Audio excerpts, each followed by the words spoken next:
¿Recuerdan al diputado Gilbert Caro?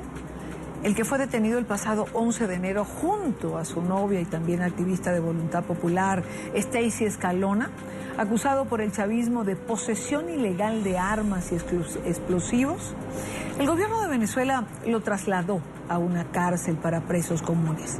La ministra para los Servicios Penitenciarios, Iris Varela, confirmó la información a través de su cuenta en Twitter. Allí publicó fotografías del parlamentario opositor en el Centro para Procesados 26 de julio, ubicado en el estado Guárico, en el centro del país. Los familiares del también dirigente del partido Voluntad Popular habían denunciado la desaparición de este joven diputado, pues las autoridades no daban cuenta de su ubicación.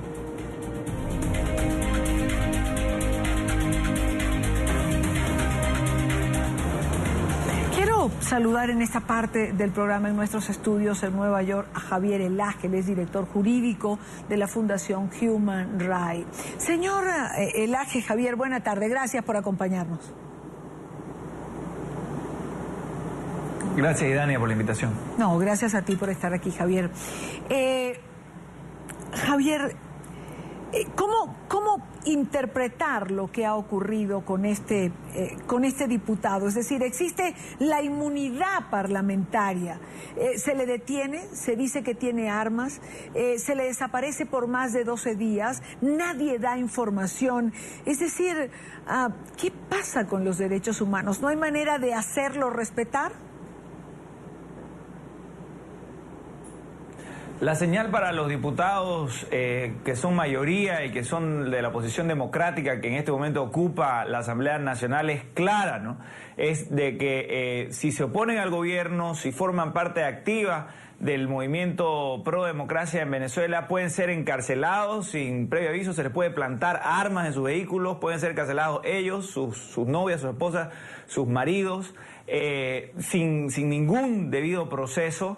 Y es una señal que ahora es particularmente importante porque ya en el pasado, cuando la oposición era minoría en el Parlamento, hemos visto imágenes donde se le ha pegado físicamente, han dejado con ojos negros a María Corina Machado, a Julio Borges, y ahora que esa oposición es mayoría y que está limitada en su capacidad legislativa por una corte servil al Poder Ejecutivo que anula todos sus actos, además le están dando la señal de que el Poder Ejecutivo piensa ser implacable y meterlos presos el rato que les dé la gana sin ningún proceso, como lo están haciendo con el diputado Gilbert Caro.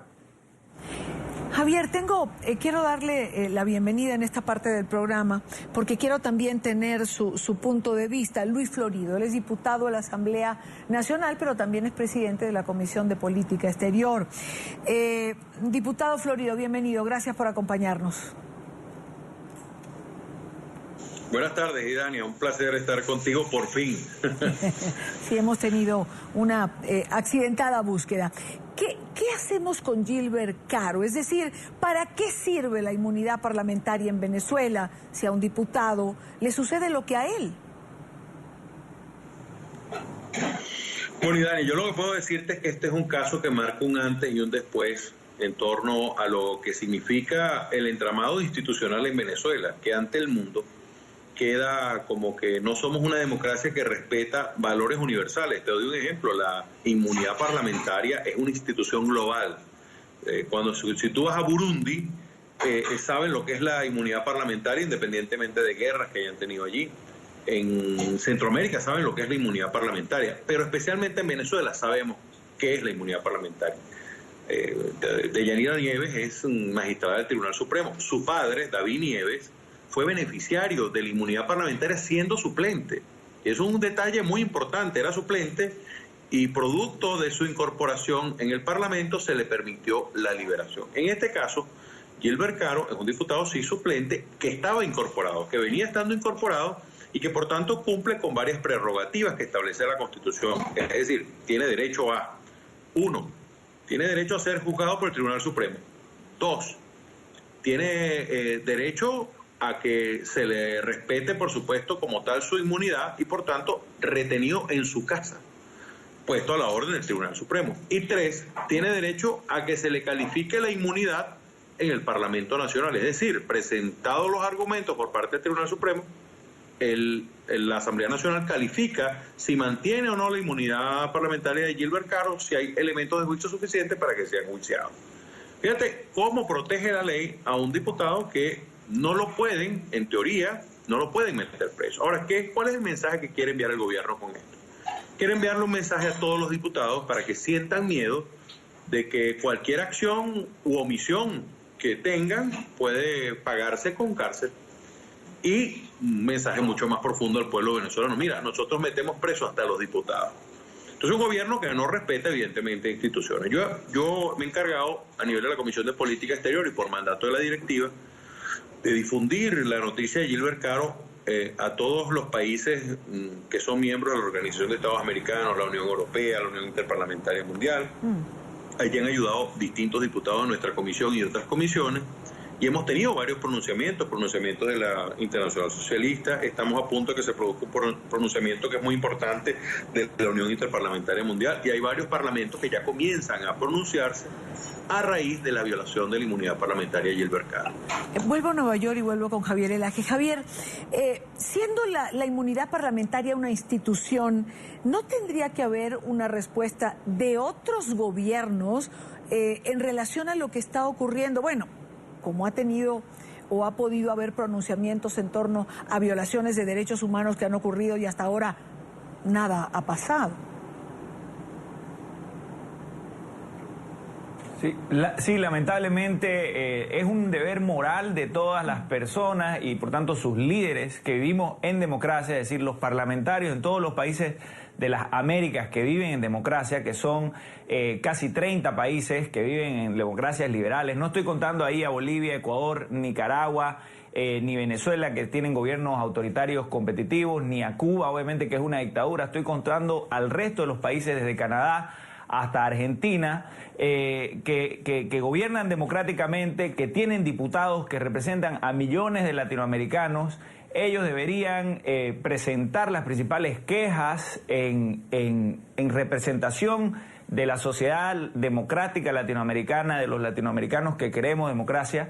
Y el foro ideal para esto es obviamente la OEA, pero no solamente la OEA, puede ser la UNASUR, puede ser la CELAC, puede ser cualquier organismo internacional donde se congreguen democracias latinoamericanas. Lastimosamente, a lo largo de la crisis de Venezuela hemos visto mucha indiferencia de parte de sus pares continentales. Y lo que sí hay que rescatar dentro de esto es que ya hace unos meses, desde junio del año pasado, el secretario general de la OEA cambió el curso que le había dado a esa organización. El secretario general Insulza al hacer oídos sordos completos sobre la situación de la democracia en Venezuela, ha cambiado esa posición y ha pedido la activación de la cláusula democrática allí. Entonces es un primer gran paso del que se tiene que hacer eco la comunidad internacional. No se puede acabar eso, no porque haya cambiado el presidente de Estados Unidos y ahora eso esté en los titulares de los medios de comunicación. Podemos olvidarnos que hay millones de latinoamericanos como aquellos venezolanos hoy que están sufriendo bajo un gobierno autoritario, que es un gobierno que encarcela a los líderes de millones de venezolanos y que por tanto gobierna sin legitimidad. Hay que darle esa voz de apoyo a los venezolanos hoy, a cambio de que en el futuro ellos, en una sociedad democrática, puedan hacer algo similar, como lo hicieron Venezuela tradicionalmente en los años 70 con las dictaduras como la de Pinochet en Chile y al recibir muchos exiliados también de la dictadura comunista de Cuba. Ahora, uno no puede entender que ocurriendo esto en Venezuela con un parlamentario que tiene inmunidad parlamentaria, ya que mencionaba Javier Elaje a UNASUR y los presidentes mediadores estén proponiendo en este momento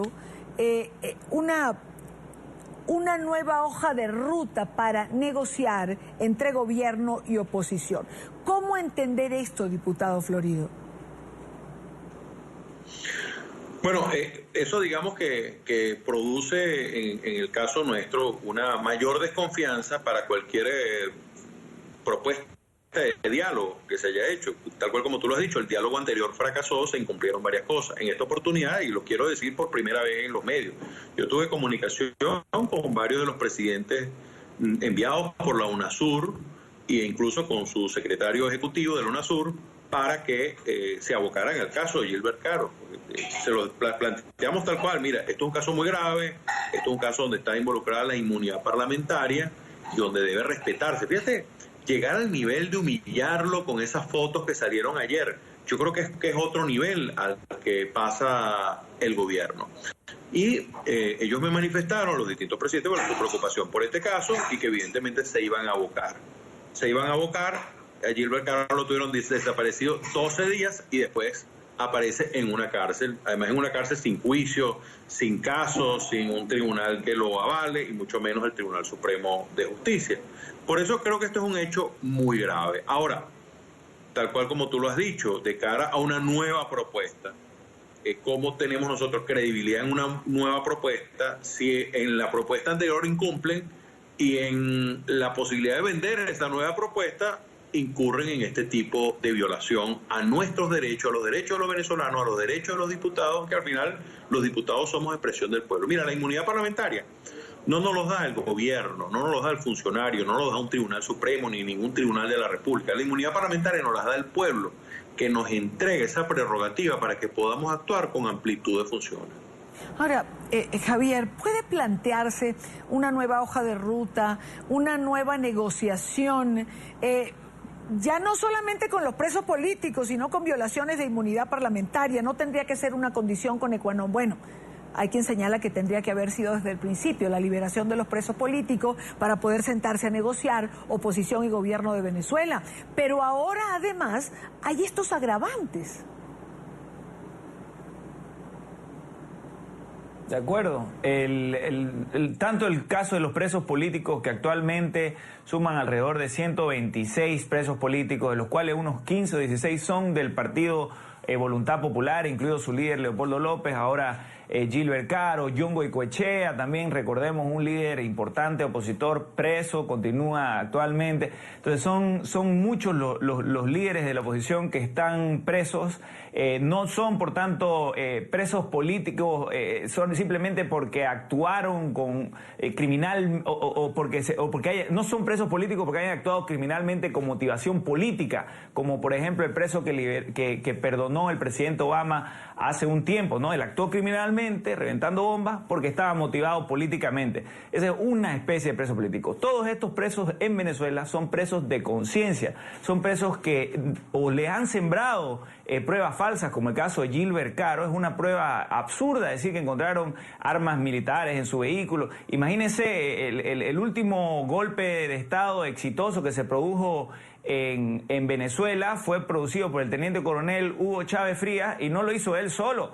Lo hizo con su compañía, con su unidad militar, que se alzó en armas y intentó el golpe de Estado. Bueno, no fue un golpe fallido, pero sí levantó por la vereda. Los golpes los tienen que hacer los militares y tienen que hacerlos con sus armas o a través de negociación ejerciendo la fuerza dentro de las fuerzas militares, como hicieron en Chile cuando se logró la transición, en que los militares de la Fuerza Aérea se le pararon al general Pinochet y le dijeron: tiene que reconocer los resultados del referéndum. Es decir, es así que se hacen los golpes. No los hace un diputado con armas en su auto, con un arma en su auto cuando está con su novia. No tiene sentido, es absurdo, pero es el tipo de casos que se han vuelto la regla, lastimosamente, en Venezuela bajo este gobierno autoritario. Entonces, sí es muy importante que el resto de la oposición, que la Mesa de la Unidad en general tenga esta lista de presos políticos y de políticos que son presos de conciencia, como Gilbert Caro, como Leopoldo López, como John Goicoechea, etcétera, los tenga como primer punto de la negociación, como dice usted, como condición sine qua non, sin la cual no se puede proseguir un proceso de negociación. Es decir, Claro. Venezuela no quiere libertad nada más formal, sino una libertad para sus presos políticos, ¿no? Sí. Javier, voy a despedir a Luis Florido, recuerdo, diputado de la Asamblea Nacional y presidente de la Comisión de Política Exterior. Diputado, gracias por estar estos minutos con nosotros. Muchas gracias, Dani.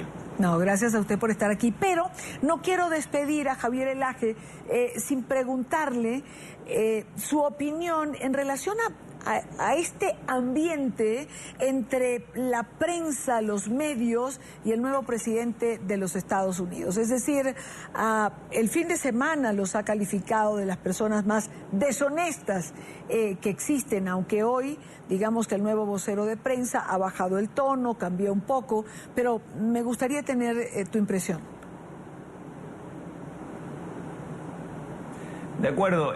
Bueno, hay que separar primero el talante autoritario de ciertos líderes con su capacidad real de tornar autoritario un país, ¿no? Y para un poco recapitular, Bolivia, Venezuela, Ecuador, Nicaragua han tenido líderes de poder ejecutivo con el mismo talante autoritario de Trump, pero que además han podido erosionar, a tomar completamente el poder judicial, perseguir judicialmente a medios independientes, etcétera, ¿no? Dentro de una segunda categoría están líderes como Cristina Kirchner, por ejemplo, o como Martinelli, que en sus países, sin llegar a tornar sus países en autoritarios, ejercieron también una política intolerante hacia la prensa, un tono de sus voceros intolerante hacia la prensa, etcétera. Eso es lo que se ve lastimosamente de la administración del presidente Trump y que comienza con él, ¿no? Con la manera en que se refirió a CNN la vez pasada, a BuzzFeed, y eso mismo se vio el sábado. La buena noticia, es que esperemos que se vuelva la constante dentro de esta administración, es que hoy en la conferencia de prensa que usted mencionaba, durante alrededor de una hora, el vocero de Estados Unidos, sí, de la presidencia de Estados Unidos, sí tuvo una actitud mucho más amigable, respondió preguntas, etcétera. Esperemos que ese tono civil y importante de Estados Unidos, histórico, en el que da un ejemplo al mundo de llevar la política de manera civil y de respetar a la independencia de la prensa, esperemos que eso siga siendo la constante. Pues ojalá y así sea. Javier Elaje, director jurídico de Human Rights Foundation. Javier, gracias por acompañarnos. Gracias, Idania, por la labor que realizan y hasta la próxima. Con mucho gusto estaré por aquí. Seguro que sí. Muy buena tarde para ti.